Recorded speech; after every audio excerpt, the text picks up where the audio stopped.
Hello my dear sewing friends and welcome to Sew Easy. I'm really happy to see you here today. Now in the first two episodes of this series we made really fun and quick beach cover-ups slash sort of like bohemian cardigans. Then in the second episode we made really easy 1 hour tops, and then I paired them together with fun shorts for like a summer combo, or you can also make a pajama set, whichever one you prefer. And today we're going to make a gorgeous skirt. This skirt is going to be a little bit different because we're going to be working with an exposed elastic. Look at this, how fun. It's also sparkly, you know. I love a little bit of sparkle, but you also know that I am not a skirt person at all. In fact, I've been upcycling my skirts and my dresses in some of the recent upcycling videos on my channel. So why are we making a skirt? I actually need to make a sample for some of the upcoming in-person projects and events. So I thought, let me make a sample, let me take you along the way, so that way if you do like to wear skirts, you can get inspired and encouraged to make something beautiful for yourself for the spring and upcoming summer season as well. I also picked a really a really beautiful print. I went to Joann's for that one. Look at this. Now, as you might have guessed, because we are going to be working with elastic, it's actually going to be quite easy and quite straightforward to construct this skirt.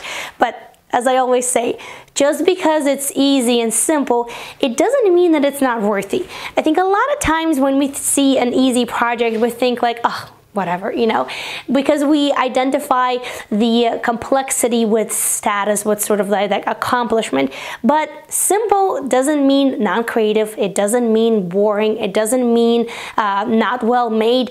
You can create beautiful things just by using simple techniques, and I'm here to encourage you. So if you've been feeling a little down, maybe you lost your sojo, I'm here to give it a little push and say that simple things will do the trick, the magic of sort of getting back into sewing and discovering that passion again. Now, a lot of times when we're working with garments that are pull-on garments for the bottom part of our body, like pull-on shorts, pull-on pants, pull-on skirts, like the one that we're going to be making, we are working from hip up. That is in a situation where between the waist and the hip circumference is the largest measurement between those two, which is the exact case on my body as well. So what I'm going to do is I'm going to take the full circumference of my hips, and that is the measurement that we're going to be working with. Then you usually need your waist circumference as well, but I like to gauge that straight on the elastic because elastics can be different. Some stretch more, some stretch less, some are softer, and therefore you need to stretch them a little bit more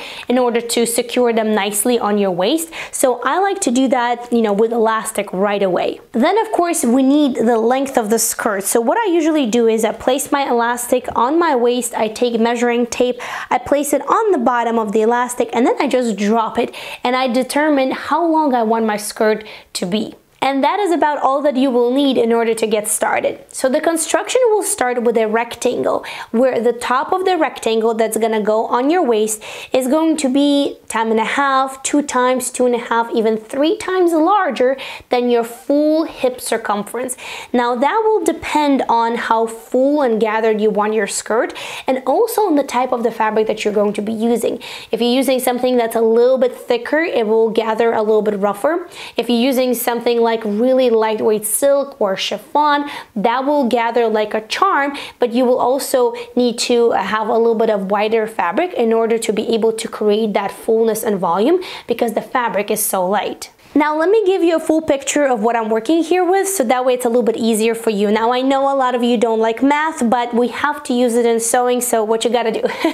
I'll try to make it really easy for you. So just to round it up, let's assume that the full circumference of my hips is 40 inches. It's a little bit less than that, but let's just round it up. So 40 inches this way. I also know that from the bottom of the elastic down, I want my skirt to be about 23 inches long. Now we also need to not to forget to add a little bit to the top of the skirt where we're going to be gathering that and sewing into elastic, plus for the bottom of the skirt where we're going to be hemming it. So let's say we're going to add 2 inches to account for that. 23 plus 2 is going to be 25, which is the total length of my skirt. Now for the rectangle, I know that the width of my fabric this way on the cut side is 60 inches. Now I'm starting to think, okay, if I cut 2 rectangles for the front and for the back, each one of them is going to be 60 inches wide. That is going to make 120 inches altogether. That is going to be 3 times the width of my full hip circumference. I'm working here with pretty light silky polyester that I got from Joann's, and I think it will take that amount of gathering pretty well without a problem. So I'm going to straighten out my fabric over here, and I'm going to cut 2 rectangles. Each is going to be 25 inches long and 60 inches wide.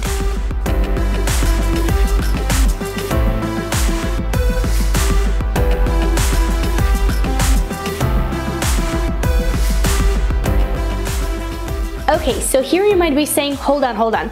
Why are we using hip circumference as our base measurement and not the waist circumference, for example? And I have done both in multiple various videos, and from my perspective, for my experience, I'm here to tell you that it actually doesn't really matter. Multiplying your waist or hip circumference by 2 or 3 times is just a rule of thumb. What I found is that there are 2 major factors that you need to pay attention to. Number 1 is how many gathers and what fullness of the skirt you want. Therefore, sometimes multiplying by 2 or by 3 will actually give you that really nice full amount, and that skirt is going to look super nice and gathered. And number 2, in this particular situation where we are working with a pull-on garment and my hips are larger than my waist, and my waist is where this skirt is actually going to sit, I need to make sure that the skirt can go over the hips. And for the purpose of simplicity, that's why I'm taking hip circumference as our base measurement. For all I know, you can just go ahead and add 10 extra inches or 20 more centimeters to your full hip circumference, and you will have just a tiny bit of amount of gathers if that's what you're looking for. All right, 1 rectangle cut, another one is right here on the table. So the next thing for us is to actually start putting this all together. I'm going to place my rectangles at the short ends. For me, this is the short end. If you have a maxi skirt, then this probably is going to be the long one. So determine what is the side of each one of your rectangles, and I'm going to place them wrong sides together, and I'm going to make a French seam. Now you can use whatever technique you would like. You can do a straight stitch and a serged edged, or a zigzag edged, or anything else. As always, the So Easy videos in this series are encouraging you to put the knowledge that you already have together. If you need step-by-step tutorials for these techniques, I have those on my channel, and you can go and check them out in the info box below or on my channel page. All right, now we have 2 choices. Choice number 1 is to work flat, meaning that we leave it as is, we gather the skirt, then we attach it to the elastic flat, and then once all of that is done, we will sew the side seam and elastic all in one go. Option number 2 is to work in a round, meaning that right now we will go ahead and we will construct the second side seam, we will take elastic, we will sew the ends, and then we will attach the gathered skirt to already sewn elastic. Now you can choose whichever one you'd like. Working flat is easier when you're working with elastic and gathered fabric. However, in this case, because I do have 2 rectangles, I want each of the seams to be the side seam of the skirt and the seam of the elastic to be at the center back. So I will be working in the round. Now, if you are a member of this channel, first of all, thank you so much for your support. I truly appreciate you. And check out Members Extra for this week, because I'll show you how I complete exactly the same skirt, but with a flat method. Since I'm working in the round, I have completed the second side seam of my skirt as well. And now what I'm going to do is, I will take the top of my skirt, I will fold it into the right side of the fabric about 1/4 inch, and then I'm going to stitch it down. You will see why I did that in just a few moments when we're going to be attaching the skirt to the elastic. Alright, now that I have finished the top, I'm going to gather it. And here you can go so many ways. You can adjust the tension on your sewing machine and gather that way. You can gather on your serger, and at least 2 or 3 other methods. I will go the simplest way, which is going to be using the longest straight stitch available on your sewing machine and doing 2 rows of stitching right underneath that little folded edge that we did on the top. And that is going to provide me a little bit more control in order to gather this much fabric, and it's going to make the gathers a little bit more even.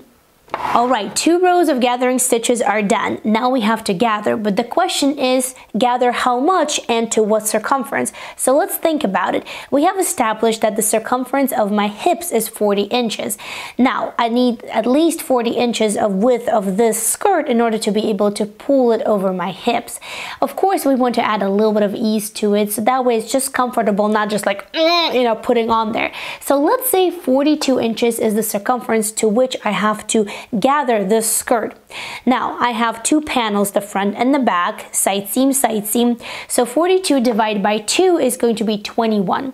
So I know that each side of this gathered skirt should equal to 21 inches. Now here, let's not forget about the elastic to which all of that is going to be attached. So in order for everything to go as planned, let's make sure that our elastic is stretchy enough. And as I mentioned, I don't usually measure my waist for this because elastics can be different. So all I do is I actually put elastic around my waist like this, and then I determine how tight I want it to feel on my waist. Of course, remember that there's going to be a little bit of thickness added due to all of that fabric being gathered right underneath the elastic. Now once you have determined, you can go ahead and mark it, but don't forget that you will need to add a little bit for seam allowance. So let's say we can do about 1 inch or so for seam allowance, so ½ an inch will be on each side, so that way we can fold it under nicely. Alright, I have my mark over here, I have my seam allowance mark over here, and what I want to do now is I want to take a measuring tape. I want to put the beginning of my measuring tape right over here, and I want to put my finger right over here on that mark, and I want to see if my elastic stretches comfortably to 42 inches because I will need to stretch it in order to attach that skirt to it. Now that that is double checked, I can go ahead and start gathering.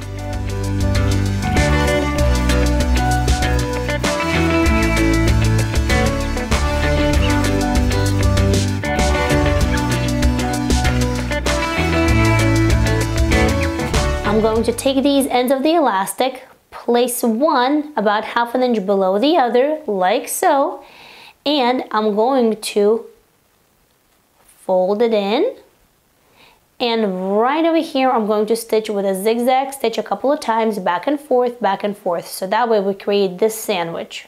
Once this is done, we're going to fold it down like so, so that way the raw edge of the elastic is enclosed, and we're going to stitch one more time with a zigzag stitch right on top of it so that everything is flat. Now if this is a little bit too thick for you, you can use a number of other techniques, including just a very simple one, placing the elastic right sides together, stitching it with a zigzag stitch, and calling it a day. So there's always more than one way to go about it. Just choose what works for you, what suits you, what you like in your garments. Now all I gotta do is to attach the elastic to the gathered skirt. For that, I will start by marking quarterways on the elastic and on the skirt. That will ensure that my gathers are all distributed evenly, and it's easier that way to make it really nice and neat. Once that is done, I will align quarter marks on the elastic with quarter marks on a skirt. Now you will see that the elastic is shorter than the skirt itself, and that is by design. I will be stretching elastic as I'm going to sew it down. Now the skirt is placed underneath the elastic, and I will stitch it down with a zigzag stitch.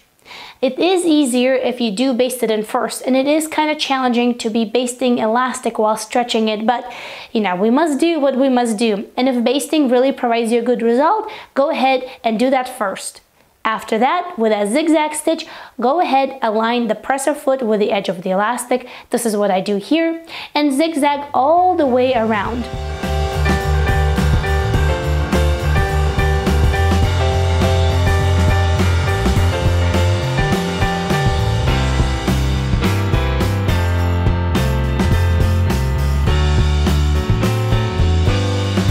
Once done, this is what you're going to have. On the right side, you will see a zigzag stitch, and on the wrong side, that zigzag stitch is going to catch all those gathers of the skirt.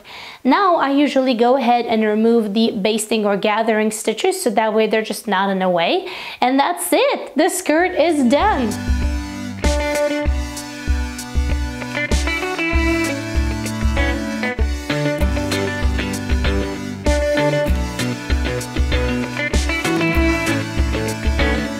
So I think now you can understand why I did that little fold on the top of the skirt before we started gathering that. So that way you don't have a raw edge dangling right underneath the elastic.